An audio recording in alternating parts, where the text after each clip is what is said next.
नमस्कार। स्वागत है आप सभी का बिगिन टू लर्न पर।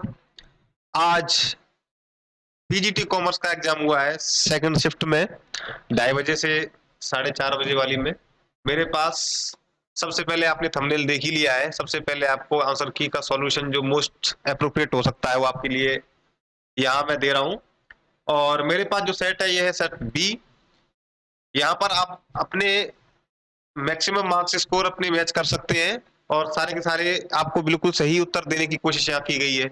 तो सबसे पहले आपकी स्क्रीन पर आप देख पा रहे होंगे, पहला प्रश्न शुरू करते हैं।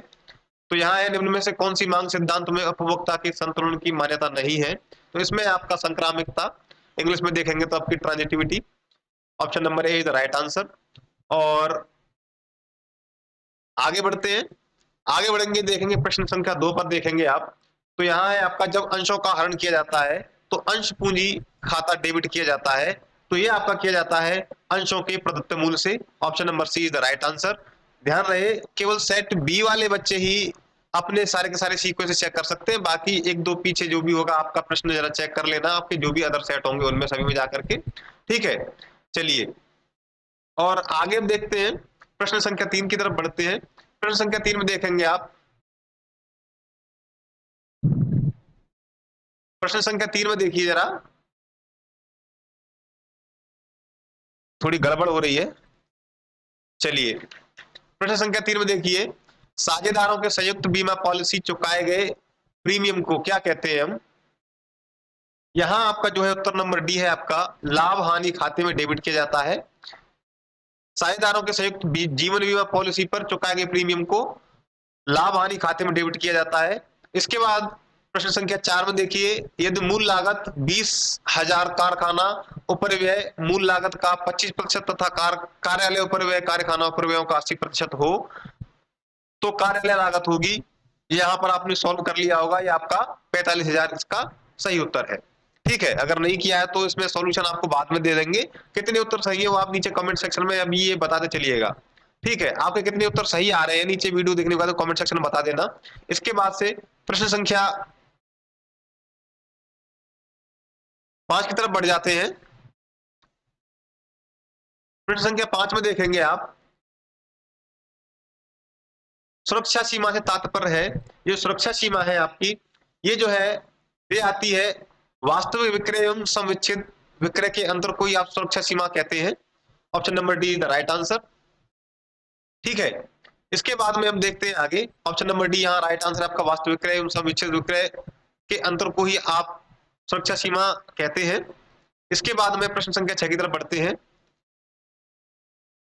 प्रश्न संख्या 6 में देखिए, प्रश्न नंबर 6 है, निम्नलिखित में कौन सी कंपनी की एक विशेषता नहीं है? तो ये आपका गैर समामेलित संस्था जो है, ये कंपनी की विशेषता नहीं होती है। ठीक है, आगे बढ़ते हैं 7 नंबर में। यहां देखिए आप जरा 7 नंबर में, कंपनी अधिनियम 2013 के अनुसार एक कंपनी द्वारा अंशों का निर्गमन किया जाता है। तो यह है आपका ऑप्शन नंबर सी, सम मूल्य अथवा प्रीमियम पर। प्रश्न संख्या 8 में, दो चरों के मध्य संबंध को व्यक्त किया जा सकता है। यह है आपका ऑप्शन नंबर डी, उपयुक्त सभी के द्वारा, अनुपात द्वारा भी किया जाता है, प्रतिशत द्वारा भी किया जाता है और दर द्वारा भी किया जाता है। ऑप्शन नंबर डी, तीनों ही ऑप्शन सही है। Option number D is the right answer. ठीक है, चलिए बढ़ जाते हैं आगे, प्रश्न संख्या 9 पर। प्रश्न संख्या 9 कहती है आपकी, व्यापार चक्र के संबंध में निम्नलिखित में कौन सा सही नहीं है? ध्यान रखें, कौन सा सही नहीं है, इस पर गौर करना है। तो इसमें है आपका सी, कीन्स के अनुसार व्यापार चक्र एक विशुद्ध मौद्रिक घटना है। ये कीन्स ने कहा था व्यापार चक्र एक विशुद्ध मौद्रिक घटना है। तो ये कीन्स का ये जो है आपका कथन नहीं है, यह आपका ऑप्शन नंबर सी गलत है। ठीक है, चलिए 10 नंबर में देखिए जरा, अधिकतम आना पहले जाना HIFO। ठीक है, हाईएस्ट इन फर्स्ट आउट में सामग्री निर्गमन पद्धति उपयोगी होती है, जबकि तो इसका यह है आपका सामग्री का मूल्य बढ़ रहा हो। ठीक है, 10 का उत्तर नंबर ए सही है। इसके बाद बढ़ते हैं 11 की तरफ। प्रश्न संख्या 11 में देखिए आप, यहां यदि पूंजी 50,000, दायित्व 30,000 और स्थायी संपत्ति 70,000 हो तो चालू संपत्तियां होंगी, तो ये होंगी आपकी उत्तर नंबर सी 10,000 की। ठीक है। 12, प्रश्न संख्या 12, संगठन का वह रूप प्रारूप जिसमें रेखीय प्रबंधकों को विशेषज्ञों की सहायता उपलब्ध होती है कहलाता है। तो यह है आपका ऑप्शन नंबर डी, रेखीय एवं विशेषज्ञ संगठन। ठीक है, आगे बढ़ते हैं, प्रश्न संख्या 13 पर आ जाते हैं। प्रश्न संख्या 13 कहती है आपके लिए, देखिए, निम्नलिखित में से कौन सा प्रबंध के लेखांकन का एक उपकरण नहीं है? तो यह है आपका ऑप्शन नंबर सी, प्रमाप लागत लेखांकन, स्टैंडर्ड कॉस्टिंग। ठीक है, आगे बढ़िए, 14 पे देखते हैं, समविच्छेद बिंदु से तात्पर्य है, ये जो है आपका ऑप्शन नंबर सी सही उत्तर होना चाहिए, इसमें सस्पेक्ट है, ये क्वेश्चन सस्पेक्ट में है, तो ये ऑप्शन नंबर सी विक्रय का गुणा करेंगे पी अपॉन वी अनुपात के, इसमें से माइनस कर देंगे स्थायी लागत को, तो sales into P upon P by V ratio minus fix cost, ये सही उत्तर होना चाहिए, ये सस्पेक्ट में है, तो इसे देख लेना जरा।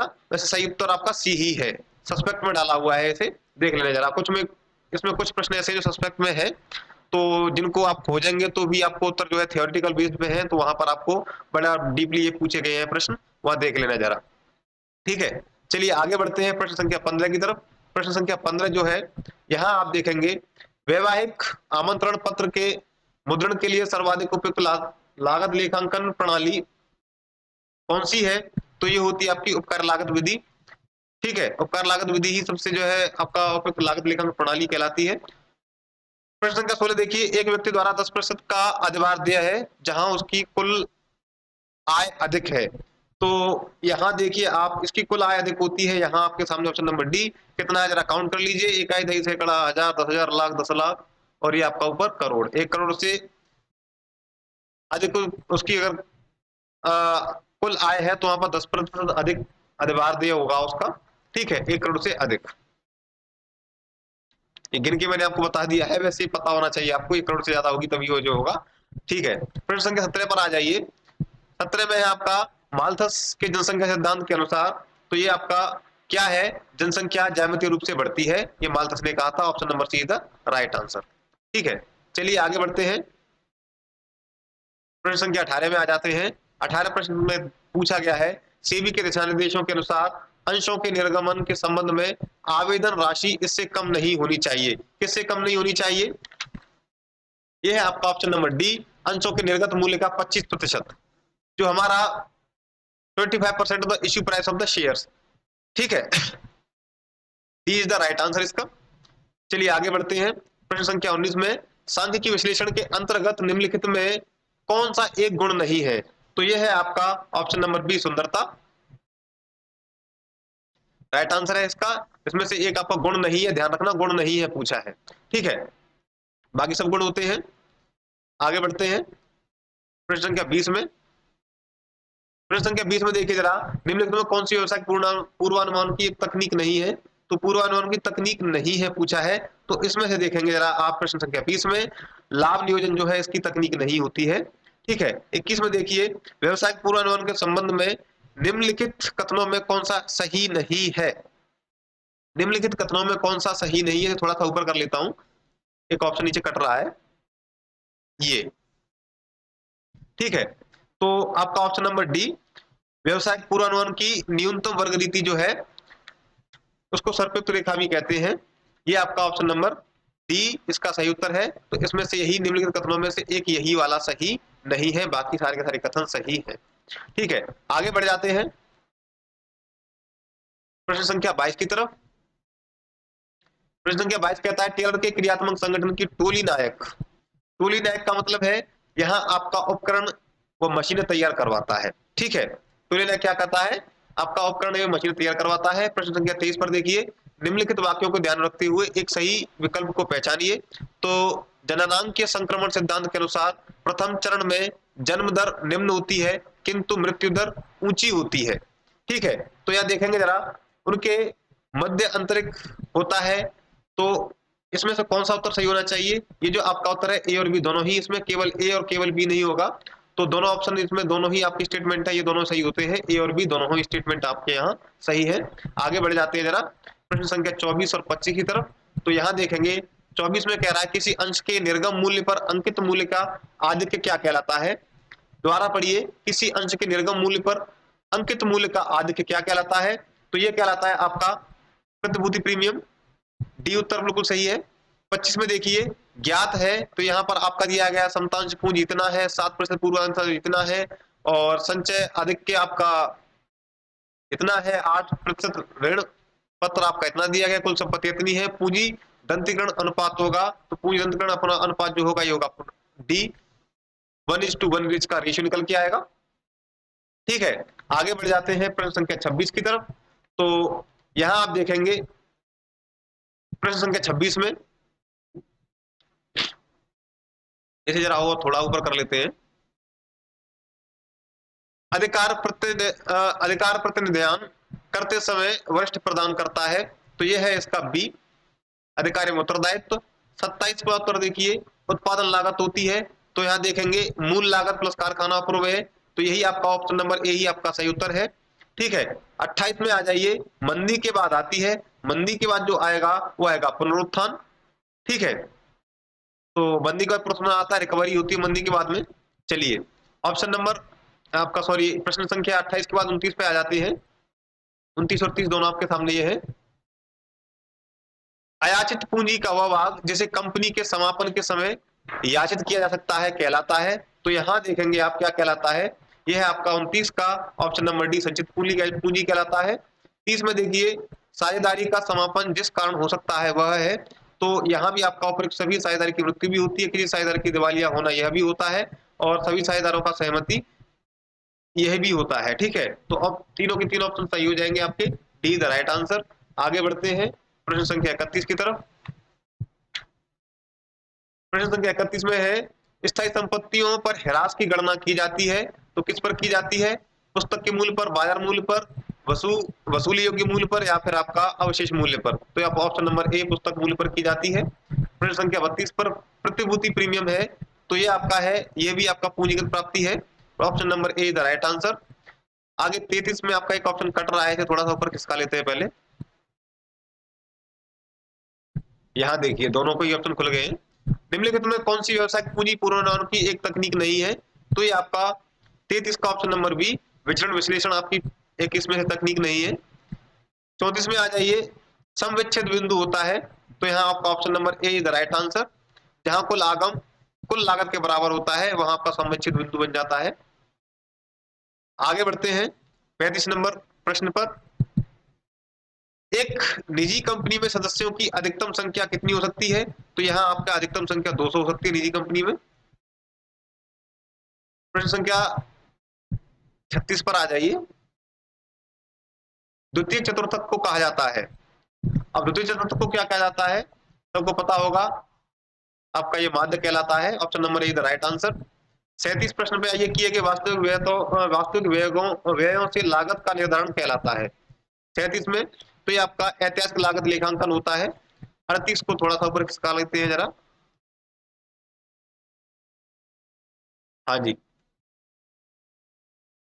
38 में देखिए, 3 गुणों के संबंध में वर्गों की कुल संख्या होगी, तो यहाँ आपका ये सस्पेक्ट है, वैसे इसका उत्तर सही ए है, ये आपका सस्पेक्ट में है। जब राइट आंसर की आएगी आपका बोर्ड की तरफ से, उसमें जरा चेक कर लेना, से सस्पेक्ट में डाल दिया है, वैसे उत्तर आपका option number A the right answer. ठीक है, चेक कर लेना, कैलकुलेट करेंगे तो आपका यही आता है, 3232 करके निकालेंगे तो 27 ही आपका निकलता है। फिर भी बोर्ड का क्या मूड है, क्या उत्तर देता है वो देख लेंगे जरा। 39 पर चलते हैं, निम्न कथनों में कौन सा सही नहीं है? तो इनमें से वापस देखिए कौन सा सही नहीं है, नहीं पूछा है, तो इसमें आपका प्रबंधकीय लेखांकन और लागत लेखांकन दोनों ही स्वभाव से एक दूसरे के पूरक हैं, बिल्कुल होते हैं। प्रबंधकीय लेखांकन का संबंध इस लेखा सूचना से है जो कि प्रबंधन के लिए उपयोगी होती है, बिल्कुल सही है ये भी। तीसरा देखेंगे तो प्रबंधकीय लेखांकन केवल परिमाणात्मक सूचनाओं का विवरण सम्मिलित करता है, तो यही आपका option number C the right answer, मतलब यही आपका यही गलत स्टेटमेंट है, सी उत्तर इसका सही होना चाहिए, और ये है भी। आगे बढ़ते हैं 40 पर। निम्नलिखित में कौन सी तटस्थता वक्रों की विशेषता नहीं है? तो इसका option number C the right answer. तटस्थता वक्र सदैव मूल बिंदु की ओर नतोदर होते हैं, ये कॉन्वेक्स होते हैं, कॉनकेव नहीं होते। यहाँ पर नतोदर इसका मतलब कॉनकेव लिखा हुआ है। ठीक है, बाकी चारों प्रॉपर्टीज की सही है, ये तीनों की तीनों, ये आपका ऑप्शन नंबर सी इसकी प्रॉपर्टी नहीं होती है, ये कॉन्वेक्स होता है। 41 के 4 ऑप्शन दिख रहे हैं। निम्नलिखित में कौन सा प्रबंधकीय कार्य साधन और परिणाम से संबंधित नहीं है? तो इसमें आपका ऑप्शन नंबर सी है, नियोजन, प्लानिंग। आगे बढ़ते हैं प्रश्न संख्या 42 की तरफ।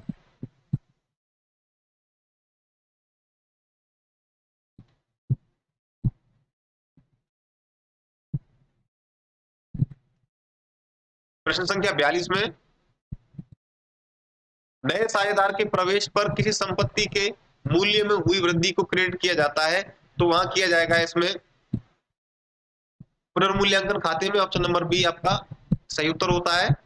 43 में देखिए जरा, किसी सैद्धांतिक वितरण के अंतर्गत चतुर्थक विचलन प्रमाप विचलन का 2/3 होगा, 2/3 होता है। तो ये होता है आपका ऑप्शन नंबर बी, प्रसामान्य वितरण। इसी भी सस्पेक्ट में डाला हुआ है। अब क्योंकि ये तो थ्योरेटिकल बेस्ड है, तो अगर आपने ज्यादा डिटेल से पढ़ा होगा तो आपको पता होना चाहिए। और क्योंकि थ्योरेटिकल मेरे हिसाब से आपका प्रसामान्य वितरण है, मुझे जहां तक ध्यान है थ्योरी में यही दिया हुआ है, बाकी बोर्ड क्या उत्तर देता है वो देख लेंगे बाद में। आगे बढ़ते हैं आपका प्रश्न संख्या 44 की तरफ। प्रश्न संख्या 44 में दिया गया है आपका यहाँ, प्रबंधक किस क्रम में प्रबंधकीय कार्यों को निष्पादित करते हैं? तो ये आपका ऑप्शन नंबर डी है। पहले नियोजन होता है, प्लानिंग होती है, उसके बाद में आपका ऑर्गेनाइजेशन बनता है, फिर आपका यहाँ डायरेक्शन आता है, उसके बाद में आपका कंट्रोलिंग आती है। D is the right answer. 45 में देखिए, वार्षिक उपनति समीकरण y equal to 30 plus 3.6x को मानसिक उपनति समीकरण में परिवर्तित कीजिए। तो आप परिवर्तित करके देखेंगे तो यहाँ आपको उत्तर मिलेगा आपका y इक्वल टू 2.5 प्लस 0.3x is the right answer. आगे बढ़ते हैं प्रश्न संख्या 46 में, एक वर्ष के दौरान देश में उत्पादित वस्तुओं एवं सेवाओं का कुल मूल्य को कहा जाता है। प्रश्न संख्या 46 में इसको कहा जाएगा आपका जीडीपी, सभी को पता है ये। 47 देखिए, किसी अनुबंध की अनुपस्थिति में एक अवकाश ग्रहण करने वाले साझेदार की फर्म में हिस्सेदारी को शेष साझेदार क्रय करेंगे। तो आपका 47 में उत्तर देखेंगे, इसका उत्तर होगा आपका बी, लाभ विभाजन अनुपात में। ठीक है, आगे बढ़ते हैं प्रश्न संख्या 48 की तरफ। 48 नंबर प्रश्न में दिया गया है, एक नए उत्पाद का परिचय कराने हेतु विज्ञापन पर किया गया भारी प्रारंभिक व्यय वर्गीकृत किया जाता है। तो ये किया जाता है आपका स्थगित आयगत व्यय के रूप में। 49 में विभिन्न विभागों में विभिन्न स्तर के लोगों के मध्य सूचना के प्रवाह को जिस रूप में जाना जाता है उसे आप कहते हैं विकरणीय संप्रेषण। उत्तर D, option number D is the right answer. 50 number प्रश्न पर आती है। 50 नंबर पूछा है, गत वर्ष से अभिप्राय है। गत वर्ष से मतलब यहाँ आपका वाणिज्य में पेपर दे रहे हैं तो सीधी बात है वाणिज्य में पूछा जाएगा। तो ये आपका 50 नंबर का उत्तर है डी, कर निर्धारण वर्ष से ठीक पूर्व के वित्तीय वर्ष से होता है गत वर्ष। 51 देखिए, एक आवृत्ति वितरण का समांतर माध्य 5 है, यदि प्रत्येक आवृत्ति को 5 गुना कर दिया जाए तो समांतर माध्य क्या होगा? इसे आपने हल किया होगा तो ये आपका हल करने पर आपने निकला होगा 25, क्योंकि 5 गुना कर दिया जाएगा, समांतर माध्य 5 है तो 5 गुना करने पर 25 ही निकलेगा। आपका B is the right answer. Suspect में बोर्ड क्या मानता है इसे आप देख लेना फिर भी।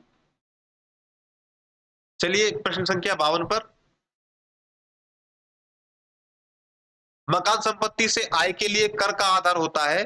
तो मकान संपत्ति से आय को जो होगा वो आपका प्राप्त किराया, sorry A is the right answer, B लगा रहा हूं मैं यहां। ठीक है, आगे बढ़ते हैं प्रश्न संख्या 53 पर। 53 नंबर में लिखा हुआ है कि संपत्ति के मूल्य, स्वामित्व, स्वत्व, अस्तित्व एवं कब्जे के संबंध में जांच कहलाती है। वो कहलाती है आपकी अन्वेषण, इसे इन्वेस्टिगेशन कहते हैं आप। ठीक है, D is the right answer. 54 में ठेका खाते में चालू कार्य के अंतर्गत सम्मिलित किया जाता है। तो यहां देखेंगे आप, ये है आपका ऑप्शन नंबर डी, प्रमाणित कार्य पर रोकड़, प्रमाणित कार्य पर प्राप्त रोकड़ एवं प्रमाणित कार्य की लागत। D is the right answer. 55 में देखिए उनका अभी छुपा हुआ है, इसे निकाल लेते थोड़ा बाहर। दीर्घकालीन प्रवृत्ति का मापन जिस रीति द्वारा नहीं किया जा सकता वह है। तो यह है आपका 55 का ऑप्शन नंबर सी। यह वैसे आपका 55 में है, अरे मैं 55 में 56 में जा रहा हूं अभी, 55 में रहना है आपका, नीचे चला गया मैं। तो यहाँ आपका 55 का उत्तर देखेंगे ऑप्शन नंबर सी है आपका ये उत्तर, भारतीय माध्य रीति। ठीक है, अब 56 में देखिए जरा, अभिप्रेरण का जेड सिद्धांत जो है ये किसने प्रतिपादित किया है।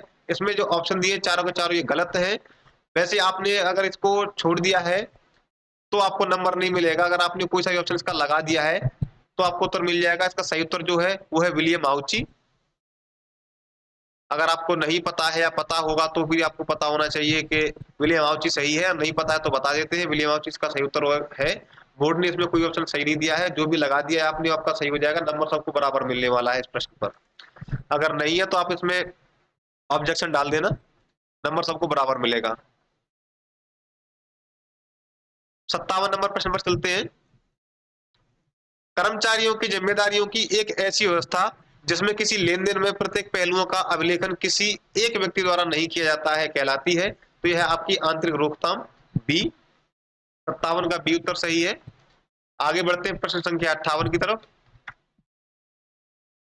उम्मीद है आप सभी लोगों के सही उत्तर मिल रहे होंगे, ज्यादातर लोगों के सही उत्तर होंगे। कमेंट सेक्शन में साथ साथ बताते चलना कितने लोगों के कितने उत्तर सही निकले हैं, तो उससे मेरिट का भी एक आकलन किया जा सकता है कि आपकी मेरिट कितनी जा सकती है। 58 देखिए, वार्षिक आवश्यकता हेतु एक कंपनी किसी वस्तु की 8000 इकाइयां क्रय करती है। प्रत्येक इकाई की लागत 10 रुपए है। आदेश देने की लागत प्रति आदेश 30 रुपए है। सामग्री रखने की वार्षिक औसत स्कंद का 7.5% है, मितव्ययी आदेश मात्रा होगी। तो यह है आपका ऑप्शन नंबर बी, 800 इकाई। ठीक है, 59 प्रश्न में देखिए, लाभों की प्रत्याशा मत करो और सभी हानियों के लिए व्यवस्था कर लो, इस मान्यता का आधार है। यह आपकी रूढ़िवादिता की परिपाटी। Option number A is the right answer. आगे बढ़ते हैं 60 प्रश्न पर। 60वें प्रश्न में लिखा है, निम्नलिखित में से कौन सा कथन सही नहीं है। ध्यान रखना, सही नहीं है पूछा है। तो यह देखेंगे आप, वातावरण में ऑक्सीजन का 21% है, बिल्कुल सही है। पर्यावरण प्रदूषण का सबसे महत्वपूर्ण कारण कृषि रसायनों का प्रयोग है, तो ये हो सकता है।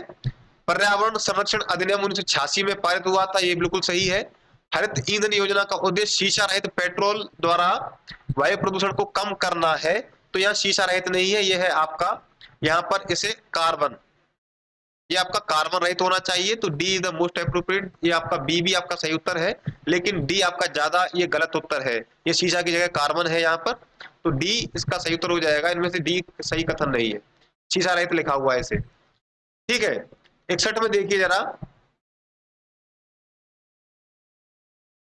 61 में क्या है, संसद अथवा किसी राज्य के विधानमंडल द्वारा पारित विशेष अधिनियम के अंतर्गत समामेलित कंपनी कहलाती है, वो कहलाती है आपकी वैधानिक company. Option number C, option number C the right answer. आगे बढ़ते हैं 62 नंबर प्रश्न की तरफ। 62 नंबर प्रश्न में देखिए, विक्रय मूल्यों में वृद्धि होने पर क्या होगा। ऑप्शन नंबर बी, सम विच्छेद बिंदु कम हो जाता है, सही उत्तर है आपका ऑप्शन नंबर बी। 63 में 1 मार्च 2018 को प्रारंभ किए गए व्यापार की आय का कर निर्धारण जिस कर निर्धारण वर्ष में होगा वह है, तो 1 मार्च 2018 से प्रारंभ किया गया है, तो आपका ऑप्शन नंबर ए होगा 2017 से 18। ठीक है, क्योंकि आपका जो अकाउंटिंग ईयर होता है 1 अप्रैल से शुरू होता है, तो आपका 2017-18 आएगा। अप्रैल के बाद में किया जाएगा तो 18-19 लग जाएगा वो। आगे बढ़ते हैं प्रश्न संख्या 64 में, भारत में प्राप्त समझी जाने वाली आय कर योग्य होगी, तो ये आपका सभी करदाताओं के लिए कर योग्य होगी। Option number A the right answer. 65 number देखिए, प्रत्यक्ष रूप से एक पर्यवेक्षक का निर्देश मानने वाले अधीनस्थों की संख्या क्या कहलाती है, तो यह है आपकी ऑप्शन नंबर बी, नियंत्रण का विस्तार, बिल्कुल सही उत्तर है आपका। आगे बढ़ते हैं 66 नंबर प्रश्न पर। ऋण समता अनुपात एक परीक्षण है, तो ये भी आपका उत्तर इसका बी ही है, शोध क्षमता का। इसके आगे बढ़ जाते हैं प्रश्न संख्या 67 पर।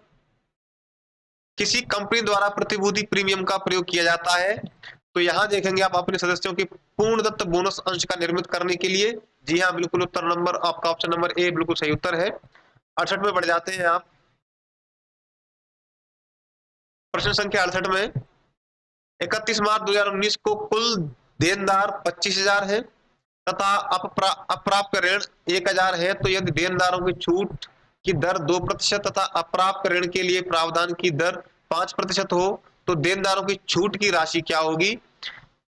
ये जो है आपका ऑप्शन नंबर सी 480 है, रुपए 480 सॉल्व करेंगे तो option number C right answer, वैसे सस्पेक्ट में डाला हुआ है इसे। अब बोर्ड क्या निकालता है उत्तर, जब आप सॉल्व करेंगे 480 निकला होगा, ज्यादातर लोगों को 480 ही निकलेगा और मैंने भी 480 ही निकाला है। अब बोर्ड क्या निकालता है, बोर्ड के ऊपर डिपेंड करता है, देख लेंगे उस समय पर।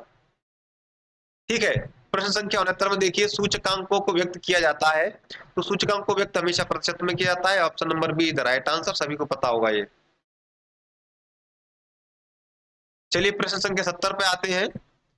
लेखांकन प्रणाली में, लेखांकन प्रणाली जो अदत्त व्यय तथा उपार्जित आयों को लाभ की गणना करने के लिए संज्ञान में नहीं लेती है, कहलाती है, तो यह है आपकी ऑप्शन नंबर डी रोकड़ प्रणाली। Option number D the right answer. आगे बढ़ जाते हैं प्रश्न संख्या 71 पर। यहां लिखा हुआ है, निम्नलिखित विवरणों को यह मानते हुए अ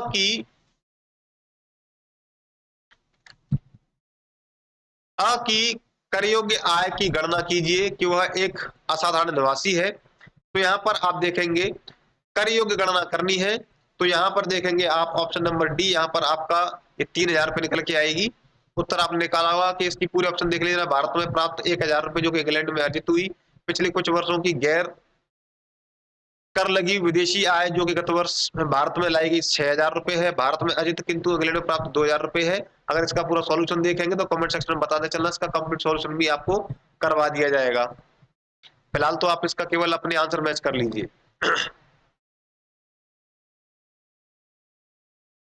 प्रश्न संख्या 72 में देखिए जरा क्या लिखा हुआ है, लेखांकन की उपार्जन प्रणाली इस नाम से भी जानी जाती है। तो लेखांकन की उपार्जन प्रणाली को व्यापार प्रणाली के नाम से भी जाना जाता है, ये सभी लोगों को पता होगा। Option number be the right answer. 73 में देखिए, किसी समस्या का समाधान करने के लिए वैकल्पिक उपायों में से किसी एक उपाय का चयन करने को कहा जाता है, तो वो है आपका निर्णयन, डिसीजन मेकिंग। आपका बी द राइट आंसर। आगे बढ़ते हैं 74 नंबर प्रश्न पर।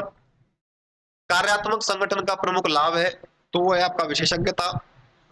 ऑप्शन नंबर ए राइट आंसर आपका स्पेशलाइजेशन।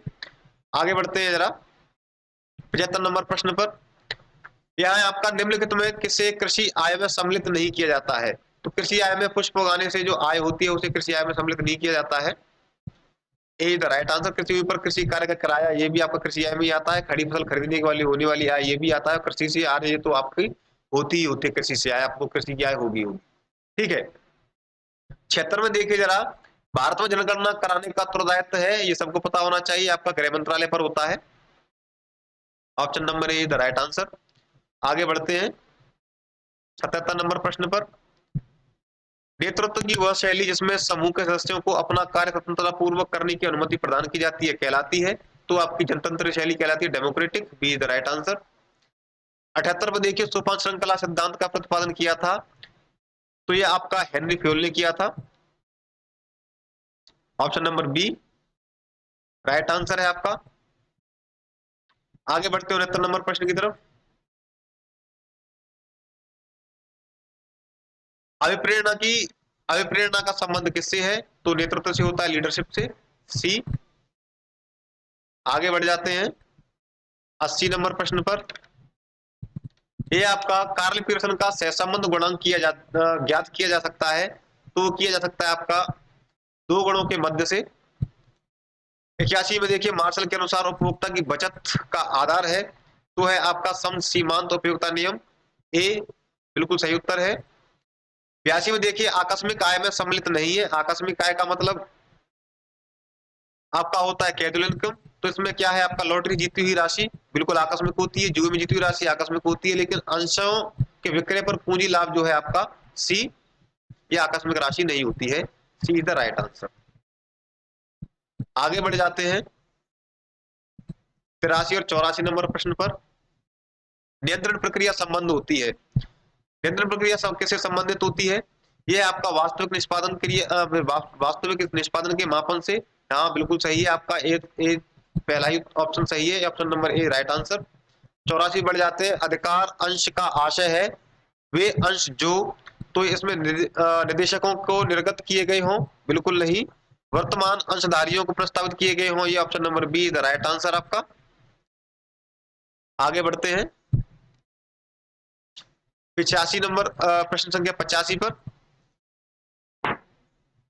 निर्यातकों की पैकिंग क्रेडिट की सुविधा प्रदान की जाती है, तो व्यापार भारतीय रिजर्व बैंक द्वारा नहीं, व्यापारी बैंक द्वारा नहीं, सहकारी बैंक द्वारा नहीं, निर्यात साख एवं गारंटी द्वारा अधिनियम, ये आपका option number D right answer है। 86 में देखिए, यदि व्यक्तिगत आय 62,000 रुपए है, अवितरित लाभ 400 रुपए, निगम कर 1,000 तथा अंतरण भुगतान 2,000 रुपए है, तो राष्ट्रीय आय कितनी होगी? कैलकुलेट करने पर आपने निकाला होगा 59,400 रुपए इसकी जो है राष्ट्रीय आय कहलाएगी, option number A the right answer. 87 में देखिए, प्रबंधक का अंतिम कार्य है, तो प्रबंधक का अंतिम कार्य जो होता है वो होता है नियंत्रण, कंट्रोलिंग, जो हमने पहले प्रश्न एक प्रश्न में पहले भी देख चुके हैं, पूरा सीरियल पूछा गया था, तो वहां पर कंट्रोलिंग लास्ट सबसे लास्ट स्टेप था इसमें। चलिए आगे बढ़ते हैं, प्रश्न संख्या 88 देख लेते हैं जरा। स्कंद आवर्त अनुपात है, स्कंद आवर्त अनुपात जो होता है आपका क्रियाशीलता का अनुपात होता है, ऑप्शन नंबर ए राइट आंसर है। आयकर अधिनियम 1961 के अंतर्गत कर का भार निर्भर करता है, तो ये भी आपका ऑप्शन नंबर ए नागरिकता पर करता है। ठीक है, देनदार, इसमें थोड़ा सा और ऊपर कर लेते हैं इसे 90 नंबर में जाने से पहले, अब दिख रहे होंगे चार ऑप्शन। देनदार का जो है आपका 40,000 रुपए है, प्राप्य विपत्र आपका 20,000 रुपए है, उधार विक्रय आपका 2.5 लाख रुपए, विक्रय वापसी 10,000 रुपए, देय पत्र आपका 10,000, औसत वसूली अवधि कितनी होगी? तो होगी आपकी 3 माह की, option number B is the right answer. Solve कर लेना और बाकी कमेंट सेक्शन में बता देना अगर नहीं किया गया हो, तो फिर इसका सॉल्यूशन भी आपको करा दिया जाएगा बादाम सर के द्वारा लाइव क्लास में।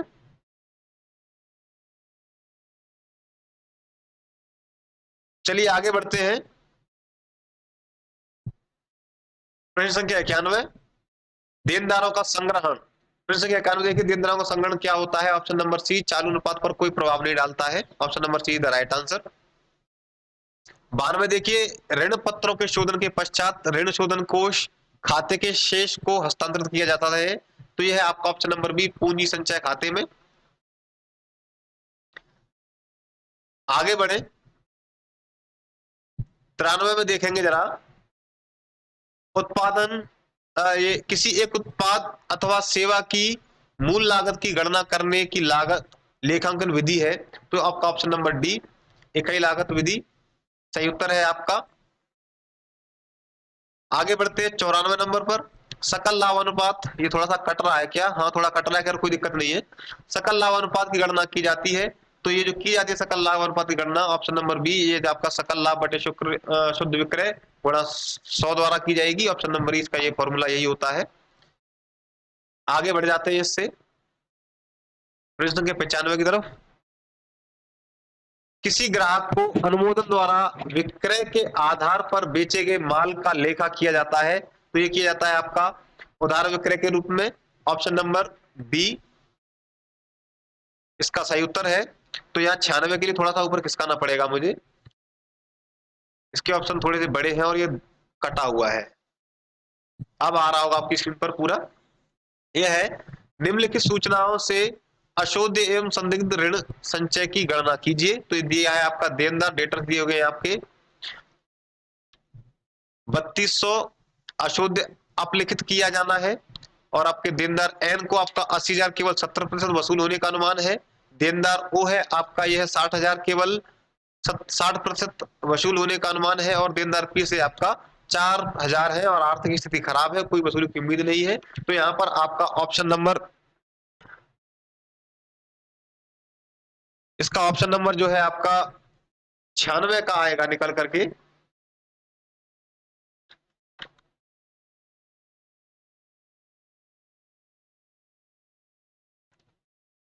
इसका है आपका सी 4,800 कैलकुलेशन करके निकालेंगे तो 4,848 रुपए निकल के आएगा। ठीक है, आगे बढ़ते हैं प्रश्न संख्या 97 पर। प्रश्न संख्या 97 देखिए, साझेदारी के गठन के लिए साझेदारों के मध्य लिखित अनुबंध कहलाता है। तो ये कहलाता है आपका 97 में डी साझेदारी संलेख कहलाता है आपका। 98 पे आ जाइए, प्रबंध के सिद्धांतों की महत्वपूर्ण होने की वजह है। तो इसका जो है बी उत्तर सही है, कार्यकुशलता में वृद्धि, option number B right answer. ठीक है, आगे बढ़ जाते हैं। 99 पे आ जाते हैं, ह्रास लेखांकन के लिए किस लेखांकन प्रमाण का प्रयोग किया जाता है? तो इसका किया जाता है ऑप्शन नंबर सी लेखांकन प्रमाण प्रमाप। ये आपका प्रमाप लिखा हुआ है, लेखांकन प्रमाप 6। 100 में देखिए निर्माण के लिए निविदा है, तो निविदा में आपका option number B estimation of cost. आगे बढ़ते 101 पर चलते हैं।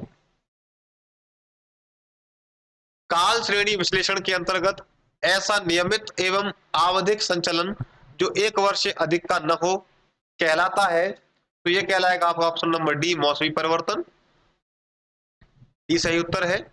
102 में देखिए, फर्म के विघटन पर फर्म की संपत्तियों को वसूली खाते में हस्तांतरित किया जाता है। तो कैसे हस्तांतरित किया जाता है? वो किया जाता है आपका पुस्तक मूल्य पर, ए। ऑप्शन नंबर ये आपका प्रश्न संख्या 103 पर आ जाइए, सहसंबंध गुणांक एवं निर्धारण गुणांक के बीच संबंध जो निम्नांकित रूप में व्यक्त किया जा सकता है, तो किया जा सकता है ऑप्शन नंबर सी, दोनों बराबर होते हैं।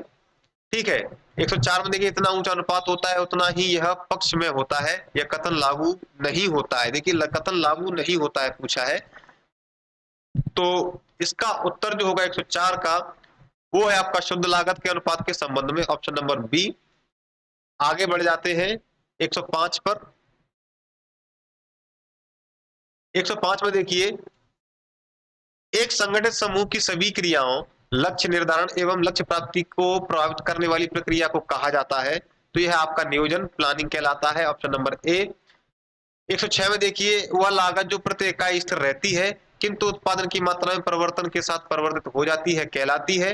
तो यह कहलाती है आपकी ऑप्शन नंबर ए स्थिर लागत, option number A the right answer. ठीक है, आगे देखते हैं, एक आपका इसमें एक ऑप्शन कटा हुआ है, इंग्लिश में खैर पूरे दिख रहे होंगे, हिंदी में कटा हुआ है, थोड़ा ऊपर खिसका लेते हैं। दो चरों के मध्य कार्यात्मक संबंध कहलाता है। तो ये कहलाएगा आपका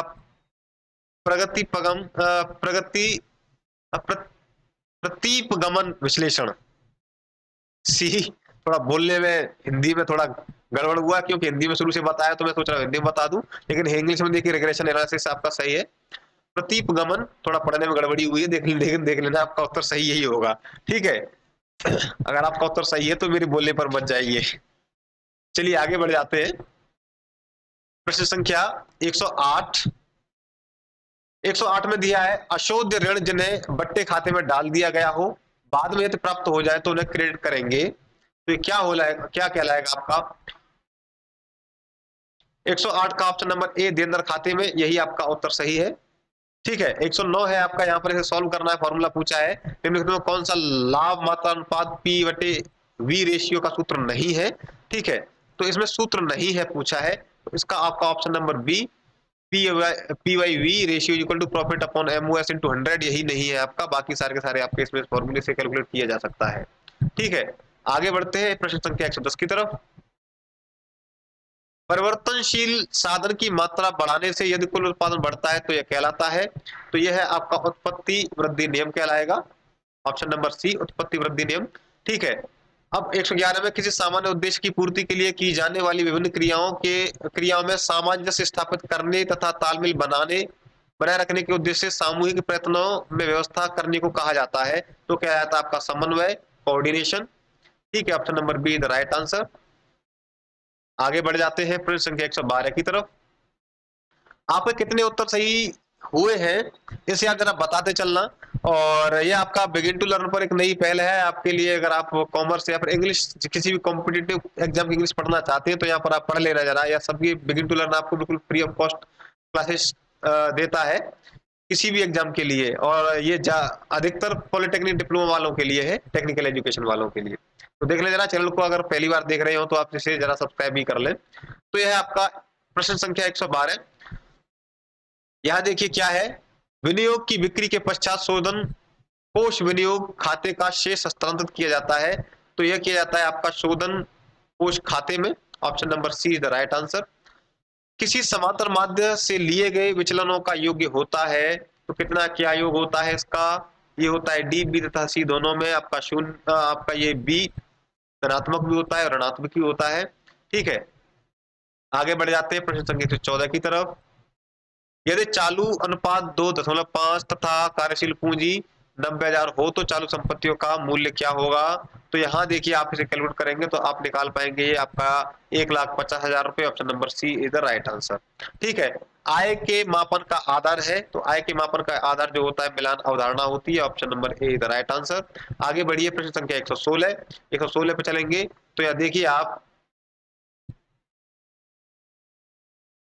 स्थिर लागत 12 लाख रुपए, 80,000 आपका ह्रास को सम्मिलित करते हुए है, इसमें आपका डेप्रिसिएशन शामिल कर लिया है। प्रति इकाई विक्रय मूल्य 1,200 रुपए, प्रति इकाई परिवर्तनशील लागत 900 की ऋण है, किस्त आपकी 2 लाख रुपए नकद। सम विच्छेद बिंदु क्या होगा, तो ये होगा आपका ऑप्शन नंबर सी 4,000 रुपए, 4,000 इकाई। ठीक है, चलिए आगे बढ़ जाते हैं, प्रश्न संख्या 117 पर चलते हैं। लगभग मुझे पता है आपके अधिकतर प्रश्न सही होंगे अभी तक। उसमें मुझे अभी ध्यान आया है एक प्रश्न जो है आपका, वो उसमें मैंने आपका ऑप्शन एक उत्तर गलत बता दिया है। मुझे पता है कमेंट सेक्शन में आप बताएं, उससे पहले मैं आपको बता देता हूं। जो आपका 89 प्रश्न संख्या 89 जो है 89, उसमें थोड़ा का डाउट मैंने बताया था, तो उसे देख लेने जरा। उसका सही उत्तर मैंने अभी खोज लिया है, अभी खोजा गया तो उसका सही उत्तर मिल गया है, और उसे आप बता देंगे। शायद वो सस्पेक्ट में नहीं था, मैंने ही गलती से गलत बता दिया है, उसे देख लेना जरा। अभी मैं इसको पूरा करने के बाद मैं आपको बताता हूँ। ठीक है, ध्यान रखना। प्रश्न संख्या 89 पर चलेंगे वापस लौट के, बी सेट वाले। ठीक है, चलिए 117 में चलते हैं आपका। प्रश्न संख्या 117 पर आ जाइए। वह शक्ति जो किसी व्यक्ति को कार्य करने के लिए गति प्रदान करती है कहलाती है। तो ये है आपकी ऑप्शन नंबर डी, अभिप्रेरणा, मोटिवेशन।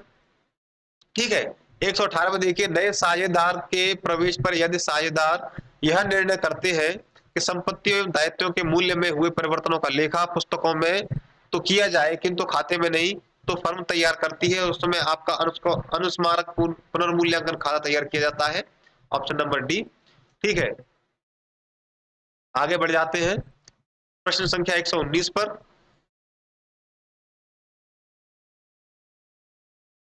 ये आपका श्रेणी के प्रत्येक मान पर आधारित माप है, तो है आपका ऑप्शन नंबर बी, मानक विचलन। मित 120 प्रश्न संख्या 120, मितव्ययी आदेश मात्रा की अवधारणा संबंधित है, तो ये भी आपकी सामग्री के नियंत्रण की तकनीक से संबंधित होती है। Option number B is the right answer. 121 में चलते हैं, एक ऑप्शन दबा हुआ है।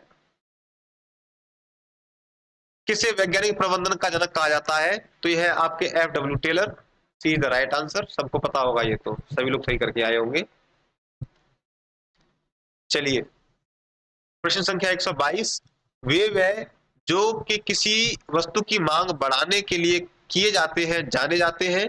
विक्रय व्यय, वितरण व्यय दोनों ही होते हैं ये। ऑप्शन नंबर सी सही हो जाएगा। अगला प्रश्न है, प्रविधि लागत लेखांकन के अंतर्गत प्रति इकाई लागत में वृद्धि होने का कारण है, तो ये आपका सामान्य क्षय, नॉर्मल वेस्टेज जो होता है आपका। आगे बढ़ जाते हैं, प्रश्न संख्या 124 और 125 दोनों ही प्रश्न, हाँ दोनों ही दिख रहे हैं। एक कंपनी द्वारा ऋण पत्रों का शोधन नहीं किया जा सकता है, तो है आपका संचित हानियों से। और यहाँ आपका 125 देखिए, प्रबंधकीय प्रतिवेदन प्रणाली के अंतर्गत नियंत्रण प्रतिवेदन एवं सूचना प्रतिवेदन अभिन्न अंग है, तो यह आपका ऑप्शन नंबर बी, परिचालन प्रतिवेदनों का।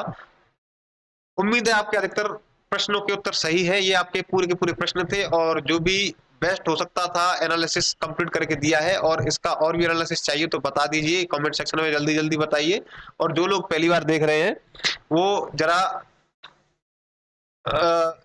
इसको शेयर कर दें वीडियो को, जैसे कि आपके जितने भी साथी हैं देख करके, जिन्होंने भी कॉमर्स का पीजीटी का प्रश्न अटेंड किया है आज, वे सभी अपने उत्तर मिलान कर ले। मोस्ट अप्रोप्रिएट आंसर की इससे ज्यादा आपको नहीं मिलने वाली है अभी इतनी जल्दी किसी के पास से भी। और मैंने कहा था आपके पास कि हम चलेंगे प्रश्न संख्या 86 पर, उसका उत्तर मैंने गलती से गलत बता दिया है। तो 86 था, 89 था, मेरे ख्याल से 89 है। ठीक है, 89 है वो, प्रश्न संख्या 89 पर देखेंगे।